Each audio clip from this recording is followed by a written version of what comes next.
shopping, working, and relaxing online can attract various digital threats. To improve your protection against them, just turn on NordVPN.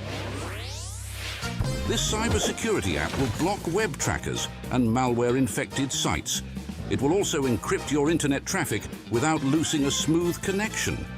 Get NordVPN now. NordVPN, cybersecurity built for every day.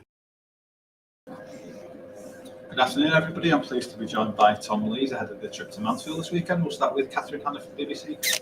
Thank you very much. Afternoon, Tom. Second in the form table at the moment, everything's going really well. What do you put this recent resurgence of wins down to?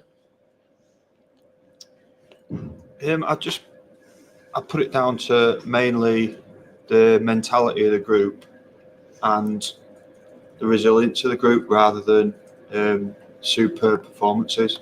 I don't think we've hit the heights that we want to hit, especially in terms of in possession, but being hard to beat, running hard, competing, and like I say, maybe that little shift in mentality has got us the results in this recent run. So we know that we can improve, and it's kind of mixed emotions really. We're happy to be picking up results, but we feel that we can play better as well. You talked about the resilience after the win on Tuesday night. I mean, how do you build resilience within a team? I think it's when you have those tough moments and the tough runs of form like we did do, it's about learning from them, and it's about being honest with each other, and it's about holding everybody accountable and taking responsibility, and nailing down exactly what we want to represent and what we want to bring to every single game. And they're just the basic foundations that you build any performance off. So we've been doing them more often than not in the recent run of form. And that's what's given us a chance to win the games. Are you seeing that amongst the squad, that people are holding each other to account a little bit more, or equally encouraging a little bit more as well? I know that's something that Michael Duff's particularly keen on, that communication within the squad. I think so, and I think there's obviously a lot of competition as well, and everybody knows that they've got to be right at it. Otherwise, there's somebody that's equally as good to come in and take your place. It is important that you can. I think the closeness of a group is judged by how honest you can be with each other, and it's almost easier not to have difficult conversations or say things that people might not like. And I think that would be a sign of that you wouldn't really care as much, but you're willing to tell them and go out your way to tell them, and it's all in order to get better and to help each other. And that can show what sort of bond you've got in your team if you can have those difficult conversations and push each other and demand from each other. And I suppose how people respond to that as well, that if you maybe call somebody out during a game, but then you can draw a line under it afterwards and everyone just moves on, nobody's sulking in a corner, that kind of thing. That's what I mean. That's about the closeness of a group, and it's not an easy thing to do. It's probably not natural to a lot of people, and it's something that's probably dying out in the game as we move into different times. But yeah, everybody's a professional. Everybody's got the same goal, that we want the team to be successful. So you just got to take it, and it's all in order, like I say, for us to get results.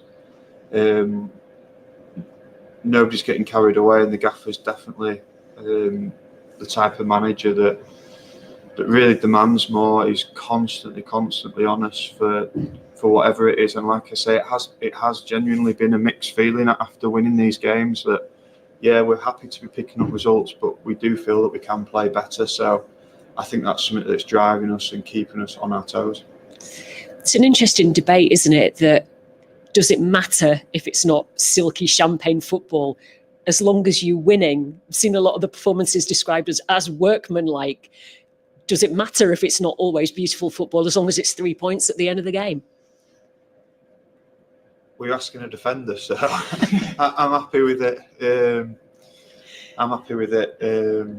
But no, we want to see our strikers getting goals, and we want to see good attacking football. And I think the next step for us is in possession, improving our game in possession, and spending more time in the opposition's, well, in our final third, so in their half, and maybe keeping the ball a bit longer in there, switching the play side to side, waiting for the right opportunity to take a shot, and just dominating the game a bit more, because I think that we have been relying on working hard, running hard, competing, nicking goals off set plays. You don't want to lose that. It's such a fine balance. You don't want to go away from that. But I'd probably say the next step that we can take is in possession. You come up against a Mansfield side at the weekend where Lee Gregory continues to score goals. Am I right in thinking you didn't quite overlap at Sheffield Wednesday, so you've never been in the same side as him, but I'm sure you've played against him before. How tough a customer is he from a defensive point of view? Yeah, he is. He's very strong at putting his body in the right place and holding up the ball. Like I say, he's strong, he's physical, and he's clever. He's been around a long time, so he knows. Like I say, how to use his body well, and he's always in the right area at the right time. So yeah, he's dangerous for sure. And yeah, I think they're a good side.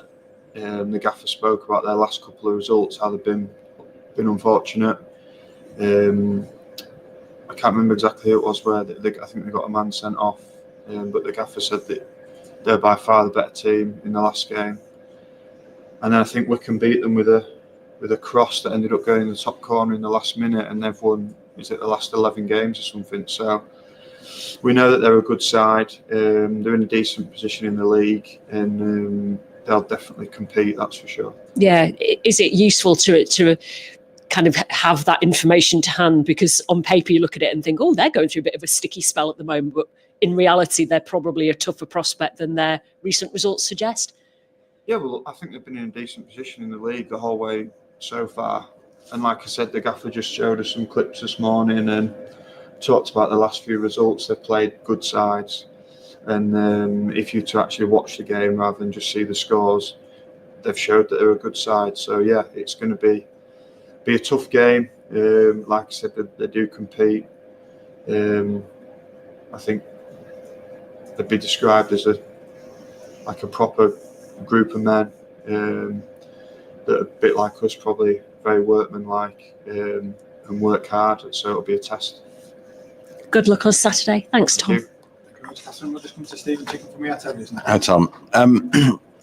Michael's talked a lot about sort of the culture he wants on the training pitch. Says he wants to be dragging you off the training pitch at the end of the session. Do you feel like things are moving in that direction? Are you seeing signs of that? Yeah, I think so. I think there's a whole kind of shift that he wants to make in the culture. I think that's one tiny part of it. As long as I've been at the club, I've seen people doing extras and working on the game, but it's probably being a bit more proactive and getting hold of coaches or getting hold of the various analysts that we have at the club to try and identify things that you can work on and do that after training. We've got a very, very honest bunch, I think, who all want to get better and all want to improve. So yeah, I don't see there's no lack of ambition to get better or improve, and I think that we are showing in training that we're definitely taking on what he wants us to get into our game and the type of side that he wants us to be. I think we're showing that as well in games, and like I said, the first thing that he wanted to bring in was this basis that we do these fundamental things every single week, and I think those things have got us the results in the last couple of weeks. Yeah, because early in the season there are a few games where there's a bit of a run of sort of costly errors costing you points, but really seeing a decrease in that over the past few weeks. Yeah, I think it would probably be more like if a game went a bit nip and tuck and it could go either way. I think that we're probably the side that not went under, but just gave a yard first. Yeah. Whereas now Similar to that game against Wigan, it's a fairly even game. I don't think they created any chances, but I thought we had all the chances. But in terms of like possession and dominance, you'd probably say it was equal. It felt quite equal to be playing here. But when it got like that and it got who's going to fold first, we didn't. So I think that's been the case in the last few weeks. It was a real hallmark under Carlos. He loads of tight games, but he just had a way of not losing them and winning quite a lot of them. Is that a mentality thing? It's not accidental, is it? Yeah, I think it's being solid first and foremost, being dogged and just relentless in your attitude. And I think our set plays have got us a lot this season, and that's defensively as well. I know you'll obviously be focusing on sort of every game week by week, but turned 34 last week. Have you thought about what the future might hold for you once you hang up your boots eventually? Not too much. I've always tried to say that I want to give absolutely every bit of me that I can to football while I'm playing, and then I'll worry about that after, because I just feel that it's such a demanding profession if you dedicate yourself to it, that looking at other things and taking that time, I feel like it can get in the way sometimes. So I've always been, let's focus on this first and give all I can, all my time to it. And then once I feel that I can't compete, or I feel that like my mentality's changed, and I'll call it a day and see what I want to do. Thank you. Good talking to you. Thank you very much, everybody. We'll speak to you again shortly with the head coach.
shopping, working, and relaxing online can attract various digital threats.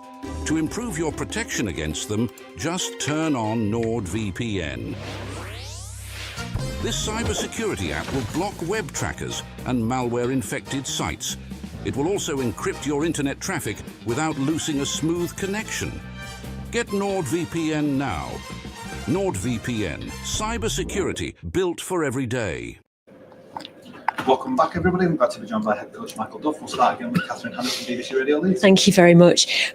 Almost feels like nitpicking this, given how well the recent run of form is. But where are you still looking for your side to improve, do you think? In the top third. I think a lot of our build-up play is good, and that's been the criticism of the centre forwards. It's not that they're missing loads of chances; it's that we don't sustain attacks for long enough, which is ball retention. So, we've had a conversation with them this morning, and it's been that thing. We're not having a go at them for missing loads and loads of chances, but a lot of our good play comes from the press, the turnover, and from set plays, because we don't, which is why it's difficult sometimes for the supporters. We don't sustain the ball in the top third of the pitch for long periods of time, which comes up to the hold-up play. So it's the chicken and the egg scenario. If they don't hold it up, they don't get chances. So they're the conversations that we're having with them. But no, in terms of, that's what we are. We're always trying to improve, win, lose or draw. It's not when we win we think we're great, and when we don't we think we're useless. We're trying to create a learning environment where we stay pretty consistent, win, lose or draw, just trying to be better. You are picking up results. It's maybe not, if you're going to say, champagne football, but actually, does that matter at this stage of a work in progress? As long as you are getting the results, does it matter how they come about? Yeah, well, I think it's, someone told me it's the first time we've won 7 home games in 20 odd years. So I'd be loved to be nitpicking too much. It's a different level, I'm sure, but I'm sure it's not the only time we've been at this level in the last 20 odd years. So we always want to be better. Like I said, the most important thing, we're getting results. We look hard to beat now, which is what we weren't. We look more consistent now, which is what we weren't.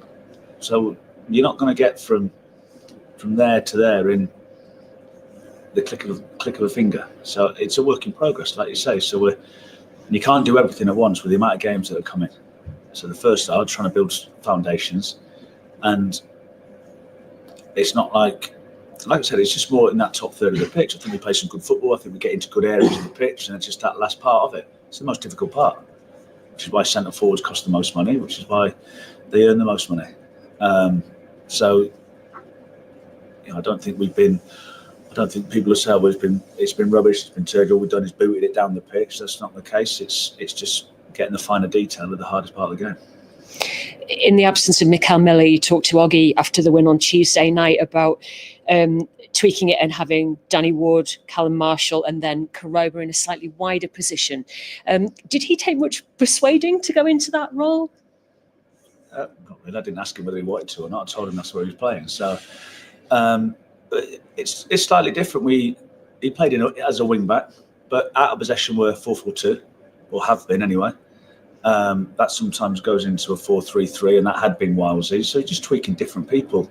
And it was in possession, depending on the opposition. We ask our wing backs to draw down the pitch, to suck their full-backs out, to play down the side. With Josh, we just told him to go and stand high and wide, because he's a 1v1er. So he isn't going to open up on his left foot and play down the side. So go and play high and wide, pin their full-back, which leaves spaces for Herbie Kane to roll out into that areas, which he did well.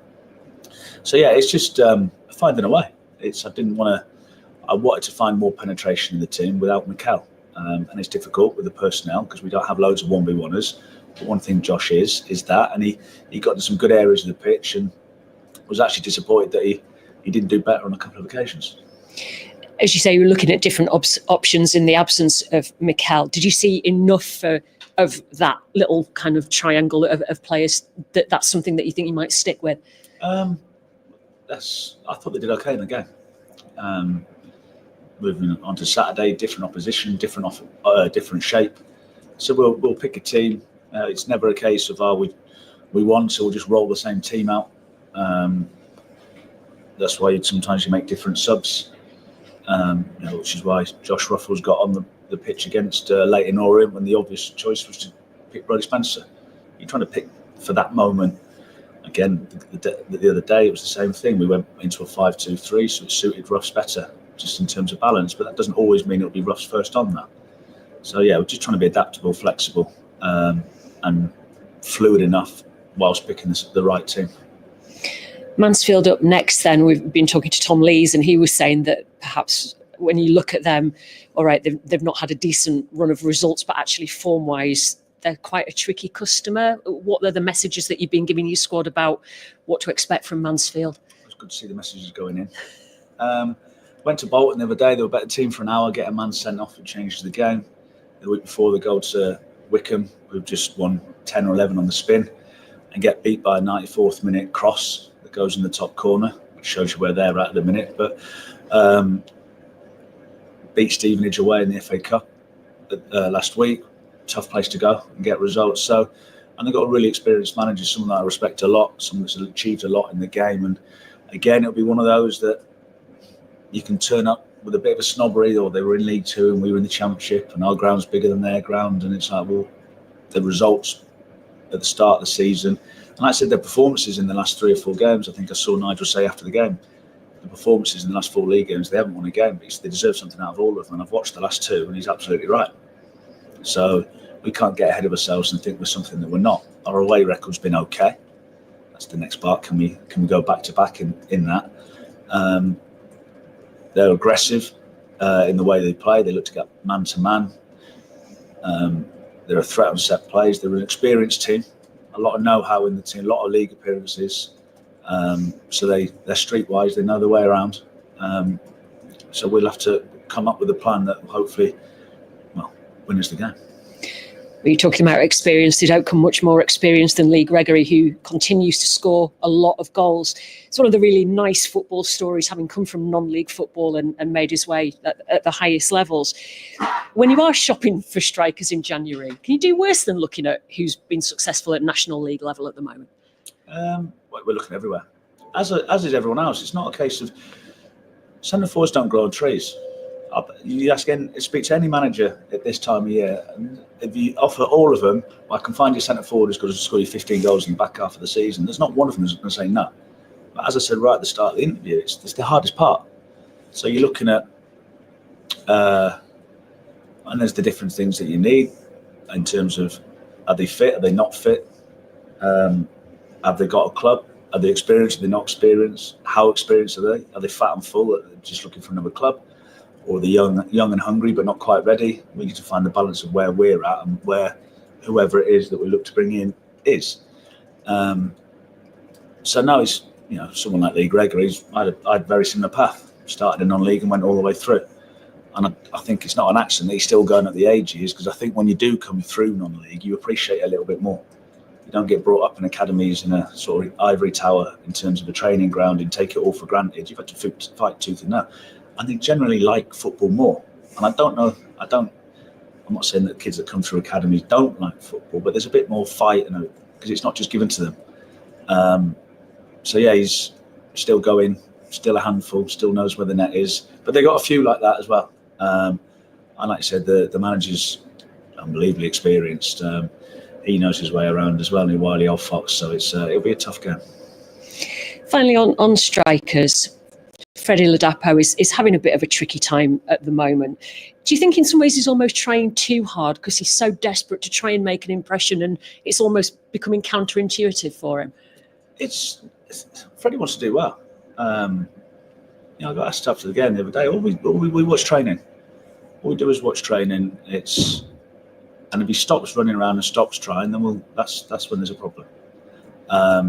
He wants to affect it more often, and he's probably lacking a little bit of confidence. But all we can do is work with the players, try and make them feel better, coach them, educate them, and help them. And he's no different to anyone else. But the same with all the players. It's you're trying to make them feel as good as they can. And he's just one of a number, because there's obviously he's not in the team. The 11 that are in the team at any one point, they're easy. They're the easy ones to look after because they're happy because they're playing. It's the other ones that are either injured. You've got people like Anthony Evans at the minute. You've got to put your arm around him because he can't seem to get this toe right. And he's desperate to play. Joe Hodge is absolutely jumping at the bit. They're still not on the grass yet, so they're the ones that you've got to put your arm around and make them feel part of it, because they are. And so Freddie's no different to that. Does that make it extra hard then if he does need that extra confidence boost? That he's not daft. He must hear a bit of stick that comes his way from the supporters who kind of think that sometimes they're almost waiting for someone to make a mistake and then pouncing on them, if you like. Is that water off a duck's back to Freddie? He's hugely experienced at dealing with these kind of situations, but do you have to put a bit of an arm around him because of that? He's a human being. I don't think it's ideal for anyone to get any stick. But he's also experienced enough. He's been around the block, Freddie. He's not a 19-year-old kid, 18-year-old kid that sometimes the first bit of stick you need to in the dressing room crying sometimes. Almost. It won't be the first time he's been criticised. And if you're in this gig, it's part of the job. It's the same as in my job. You've got 20,000 experts in the ground every week, and sometimes it's not quite as easy as what it looks. So yeah, he's one of a few. We're trying to support everyone as best as we can. We're trying to build a team mentality where everyone's together, and that's supporters, the staff, the players, sponsors, board members, all those sorts of things. I said it when we went through that bad run. The whole rebranding of the football club is everything together. So it's important that we do try and keep everyone together for the betterment of the team, because ultimately the team's winning at the minute. So you can nitpick about all the things that you say. Can we be more fluid? Yeah. Can we do this better? Can we do that better? Yeah, but they're winning. And where the team have been in the last few years, it's, again, I appreciate it was in a different level, in a different league, but they didn't win. They've just done that. So, there's a trade-off sort of thing where all we can do is keep trying to win. And we've played the other day, and people say it wasn't this and it wasn't that. And you see a couple of comments. They've had one shot on target in a game. So, because the first shot would be given offside because the lad stood in the middle of the goal, where Chappie saves it and the lad puts it over, it would have been disallowed. So the only shot they've had in the game is outside the box, half volley in the first half, a really comfortable save. I think they're a really good team, Wigan, and we've limited them to pretty much nothing. Didn't have a shot in the second half, but they're 63% of the ball. So I think I would rather a 40% of the ball, have more chances and win the game, because that's the business that we're in. Thank you very much. Good luck on Saturday. Cheers, Catherine. We'll just come to Stephen Chicken from Weir Terriers. Hi, Michael. Left wing back, obviously, Mikel's going to be a big miss with his long injury. Is this an opportunity, though, for someone like Josh Ruffles to do what Ollie Turton has done on the other side, and work his way in and maybe keep that place? There's opportunities all the time, every day in training. Yeah. I think the proof in the pudding is the Ollie one. Josh Ruffles is the same. Yeah. They're both training every day. And I've said it before, if they weren't training properly, or their attitude was wrong, or they're trying to poison the place, I just wouldn't have them around. I'd be quite comfortable telling that as well. But that's not been the case. There's always opportunity in football. You've got to be ready when the opportunity comes. Someone's misfortune is always someone's opportunity. So whether they take it or not, and they're the things that we need to decide. It's not just our decision either. So people assume that it's a one-way street with who do we keep, who do we get rid of, who do we bring in. It's not always our decision. Sometimes players want to play more football, so they come to me. You might not get who you want. Some people might want one of your players that you don't want to lose, but they pay the money. So you got to be pretty, again, use the word fluid at this time of year. So Josh has done well in the two games that he'd come on. What we do on Saturday, like I said, we'll pick a team that we think is the strongest team that will hurt Mansfield and give us the best opportunity to win it. Is that a position you're looking at for January at the moment? It's something we're looking at, yeah. But you've got to try and bring in something that's going to improve the team. So if there's something that isn't going to bring in the team, we've got people that can cover. It's pretty obvious that Mikel's been the first choice left back. Yeah. So I don't think I'm revealing any sort of secrets there. So again, opportunity for someone else. If we think we need, or if we think we can get someone that strengthens it, we will. If we don't, we'll go with what we've got, and then it's someone's sort of a chance for somebody to make the shirt their own. Obviously, picking Ollie Turton, he's vindicated his selection there with his performances, not to mention his goal. What's Brodie Spencer's situation? Is it just him? He needs to work his way back into the team now? Yeah, I think Brodie started the season. I think he's a really good player. He's made a rash couple of decisions in terms of, I think he made a rash decision at Crawley. I think he made a rash decision against Charlton. And you've got other people training really well, chomping at the bit. And Ollie's come in and taken his opportunity. That doesn't mean I think Brodie's a bad player all of a sudden. I just think that's what competition does. Yeah. Competition drives you, because if Ollie wasn't training properly and he wasn't providing any competition, I'd just keep rolling Brodie out.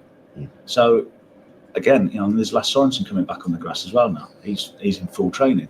He's still probably a week or two away in terms of fitness-wise because he's not in the game, but that's where the competition in training and pushing each other, because players aren't daft. Players aren't stupid when they know there's people breathing down their neck and they know they have to play well. And subliminally, there'll be players that when you pick the team will go, I sort of half knew that one was coming. They'll never admit that. It'd be very rarely when you pick a team and someone's completely out of the blue go, well, I didn't think that was going to happen. Because they're aware. They know how they train. They know their performances. So Brodie's been good. We're still working with him. Yeah. We've got a decent squad. It's not bad when at the start of the season you're breaking it down. Ollie Turner's your third choice right back. Yeah. And the way he conducts himself has got himself in the team for now. Depth has been a real advantage for you because, your injuries, in terms of numbers, similar to the bad run earlier in the season, but you've coped with it. I think that's it's actually quite exciting when you think what's not been playing, and where we are in the league and what we've done without quite a few of the certain players. I watched Birmingham last night, and it seems they roll out the same team every week, which is fortunate for them because they've got some good players as well. Yeah. But you look at the players and it's easy to go, we've not had this, we've not had that. There's one thing we've not wanted to do is sort of moan and be negative and cry that it's not fair. You're in the wrong business. No one cares. Everyone's got a sob story in this job. Every manager that gets sacked's got a story to tell, but no one's interested in it. Yeah. So it's get your head down work, and like you said, I think there's certain parts of the mentality is getting stronger. I think the consistency is getting better. I think we're definitely becoming harder to beat, and I think there's so much more to come in terms of the bits like you said at the start of the interview, one of the things we're trying to work on, and players coming back to help that as well. Yeah. So if we can piece it all together, I think we can be a really good team. Any of those potentially available for selection this Saturday? I suppose Lass comes into it, but he's not played any sort of minutes, so it'd be unlikely they'll be involved. But he's the next one in. Lee Nichols is in full training now. Yeah. So again, only done 2 or 3 days training, but it's unrestricted. He's not been monitored or limited in any sort of his movements. I think Chappie's been great. That's not a bad goalkeeper to come back in as well. That's nothing to say that he will come straight back in because Chappie's been great. Yeah. Loads of this. There's Anthony Evans, Odgie. You've got Rodinho getting back fit now. It's exciting. It's hard, and hopefully that's the thing that the supporters see is they say, well, if we're here with this, where could we go? Now you could go that way as well. Yeah. It's the same when you look at a run and people go, well, that's a really tough run. Yeah. Well, we might win a few as well. Yeah. So it's 2 ways you can look at things. So it's like I think we've come through a lot of adversity already in terms of lots of change. I said when I come through, working through, lots of change in terms of everything at the football club. And I'm like, that hasn't just settled because we've won a couple of games. That's still ongoing. You don't shift a mentality, you don't shift a culture in a couple of weeks. But I think we've made strides in it. So it's chipping away at that, getting belief from the players that if they do it properly during the week, it pays out on a Saturday. Things we keep telling them, have we become a better manager in the last 6 weeks? No. Have they become better players in the last 6 weeks? No. Has the shape changed? No. Has the training changed? No. The mentality's changed. That's still changed the results, nothing else. Yeah. Now, over time, you hope you can improve the players with the mentality, and then you get even more results. But yeah, I think it's potentially exciting. Lovely. Thank you very much. Cheers, Stephen. Thank you very much, everybody.